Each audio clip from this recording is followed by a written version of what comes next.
Hamas के बंधकों की हत्या करने की धमकी के बाद तेल अवीव से तेहरान तक बैठकों का दौर चल रहा है। इस वक्त हमास ने 137 लोगों को बंधक बना रखा है।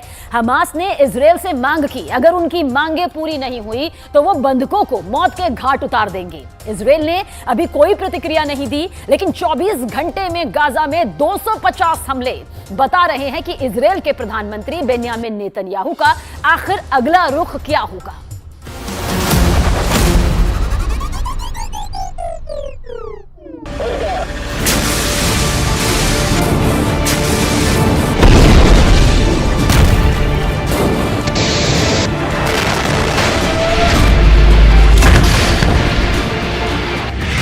हमास की इजरायल को खुली धमकी।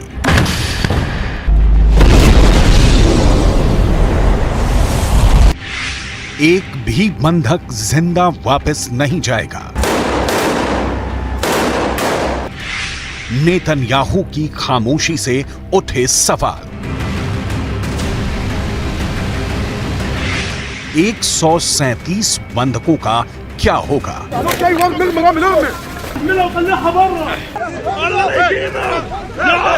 क्या इजरायल उन्हें हमास के हाथों मरने के लिए छोड़ देगा या हमास की मांगें मान लेगा?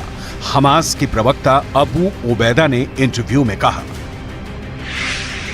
ना तो फांसीवादी दुश्मन और उसका अहंकारी नेतृत्व, ना ही उसके समर्थक बिना किसी आदान प्रदान या बातचीत व मांगों को पूरा किए बगैर अपने कैदियों को जिंदा ले जा सकते हैं, ना ही वो जाने देगा। हमारे पास हर मोहल्ले, सड़क और गली में इस बर्बर कब्जे वालों से लड़ने के अलावा कोई विकल्प नहीं है। दुश्मन के विनाश का मकसद हमारे प्रतिरोध की ताकत को तोड़ना है, लेकिन हम अपनी भूमि पर एक पवित्र युद्ध लड़ रहे हैं। हमास की मांगे मानना इजरायल के लिए आसान नहीं है, लेकिन मुश्किल यह है कि इजरायल बंधकों को मरने के लिए छोड़ देता है तो फिर विश्व बिरादरी के आगे उसकी नाक कट जाएगी। मतलब इजरायल के प्रधानमंत्री बेन्यामिन नेतन्याहू के आगे कुआं है और पीछे खाई। अगर हमास की बात मानते हैं तो उन्हें तत्काल युद्ध विराम घोषित करना होगा, जो इजरायल नहीं चाहता, और बंधकों को उनके हाल पर छोड़ देते हैं तो इजरायल की जनता उन्हें माफ नहीं करेगी। सवाल है फिर नेतन्याहू आगे क्या करने जा रहे हैं। इसकी डिटेल आपको आगे दिखाएंगे कि नेतन्याहू के पास बंधकों को छुड़ाने का प्लान क्या है। उससे पहले हमास की उन मांगों की लिस्ट देख लेते हैं जिसे पूरा नहीं करने की सूरत में हमास ने सारे बंधकों को मौत के घाट उतार देने की धमकी दी है। पहली मांग, इजरायल को तत्काल सीज फायर की घोषणा करनी होगी। दूसरी मांग, इजरायल को गाजा पट्टी तक आने वाली ईंधन की लाइनों को फिर से बहाल करना पड़ेगा। तीसरी मांग, बंधकों की रिहाई के बदले इजरायली जेलों में कैद फिलिस्तीनी कैदियों को रिहा करना होगा। इजरायल डील करने में यकीन नहीं रखता, वो ऐसी सौदेबाजी को हथियारों से तय करता है, हमले से तय करता है। इजरायल की सेना का कहना है कि उसने 24 घंटे में 250 टारगेट को निशाना बनाया। इन हमलों में 297 फिलिस्तीनी लोगों की मौत हुई है, 500 से ज्यादा घायल हो गए हैं। हमास ने कहा है कि 7 अक्टूबर से अब तक 18,000 से ज्यादा फिलिस्तीनी मारे गए हैं। इजरायल का कहना है कि उसने 7,000 हमास के आतंकियों को मार गिराया है। ऐसा करते हुए इजरायल के 98 जवान शहीद हो गए हैं और 600 से ज्यादा जख्मी हुए हैं। हर युद्ध की कीमत चुकानी पड़ती है, लेकिन इसकी सबसे ज्यादा कीमत तो बंधक चुका रहे हैं। इन बंधकों को 7 अक्टूबर को हमास गाजा उठाकर ले आया और तब से अब तक इनके सिर पर हमास की बंदूकें तनी हुई हैं। हमास ने बहुत सोची समझी रणनीति के तहत इजरायल से लोगों को अगवा किया था। हमास का मकसद ही था कि इजरायली लोगों को अगवा करके रखेंगे और जब बाजी पलटने लगेगी तो इजरायल से बंधकों की जान का सौदा करेंगे।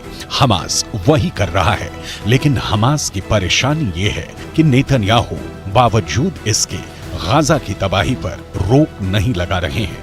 क्यों? इसे जानने के लिए आपको सिर्फ 2 मिनटों का इंतजार करना होगा, क्योंकि उससे पहले बंधकों की पूरी डिटेल समझनी जरूरी है।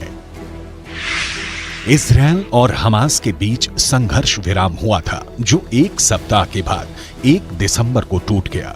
इसमें 105 बंधकों को हमास ने रिहा किया था, जिसमें से 80 इजरायली थे।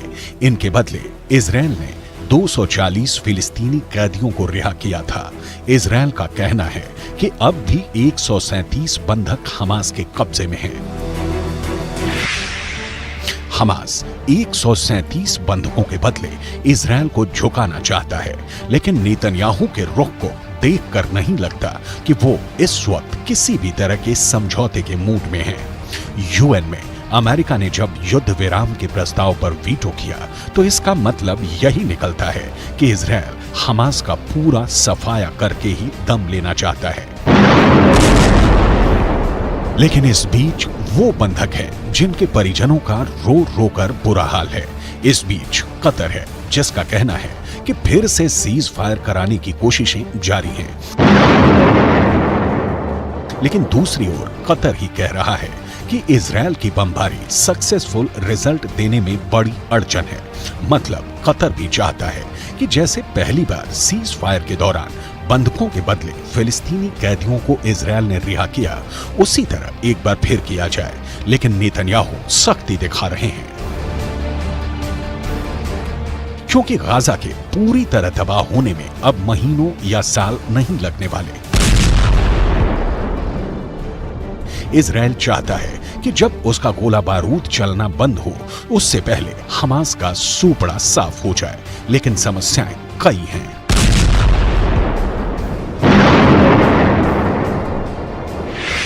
हमास ही नहीं, इजरायली सैनिकों को एक और से जंग लड़नी पड़ रही है, और ये जंग है सैनिकों की बीमारी। इसके अलावा यमन के हूती हैं, जिनका हमला रुक ही नहीं रहा। इसके साथ ही हिजबुल्लाह है, जो लगातार धमकी देते हैं, और तो और ईरान है, जो लगातार इन संगठनों को खाद पानी देता है। बेंयामिन नेतन्याहू सत्ता में सुरक्षा की गारंटी देने के साथ आए थे, लेकिन 7 अक्टूबर के हमले ने उनकी गारंटी की चिंदी बिखेर दी। अब नेतन्याहू के सामने युद्ध है, और इस युद्ध में इजरायल की जीत की गारंटी पूरी करनी है, लेकिन नेतन्याहू फंस गए हैं।